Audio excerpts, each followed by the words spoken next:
खास करके एक दाढ़ी वाले और एक पान चबाकर चश्मा लगाकर बोलने वाले फेसबुकिया नेता हैं यहाँ पे, नया नया पार्टी ज्वाइन की है। तो चश्मा वाले दाढ़ी वाले बहुत सारे लोग होते हैं, लेकिन मैंने भी सुना उनका जो बयान आया, वो कोई कार्यक्रम था पुल शिलान्यास का।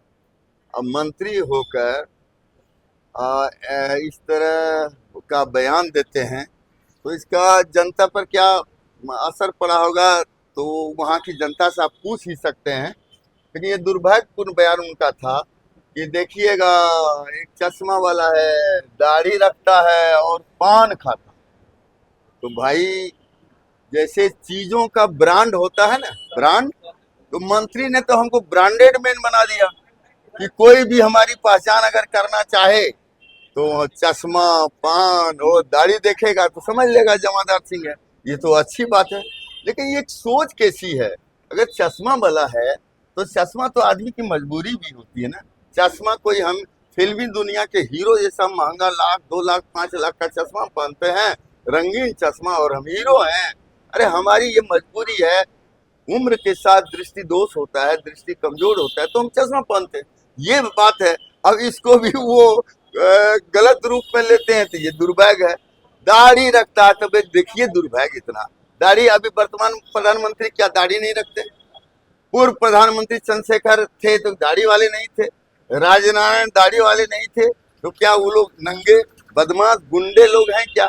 और फिर जिस देश के निवासी हैं, यहाँ सनातन धर्म का बोलबाला है, और जितने सनातन में संत होते हैं सब के सब दाढ़ी रखते हैं। तो दाढ़ी तो हमारे संस्कार का हिस्सा हो गया, इस पर भी वो टिक्का टिप्पणी करते हैं, तो हमने कर सकते हैं। दूसरी बात, यहाँ शराबबंदी बंद है तो पानबंदी भी कर दें, पान पर भी रोक लगा दें। लेकिन आप एक चीज जानिए, पान में सिर्फ जर्दा ही शरीर के लिए हानिकारक है, बाकी जितने सारी सामग्री उसमें डाली जाती है सब का सब हर्बल है, सब स्वास्थ्य के लिए लाभप्रद है। तो पान खाना गुनाह कैसे उन्होंने समझ लिया? ये तो उनकी सोच का अपना बलिहारी है, ये हम लोग क्या कर सकते। लेकिन उलूल जुलूल का बयान बराबर वो देते हैं। मंत्री होकर बचकाना स्वभाव के शिकार है। बलियाडी का मामला आपको मालूम होगा। बलियाडी में उन्होंने क्या बताया?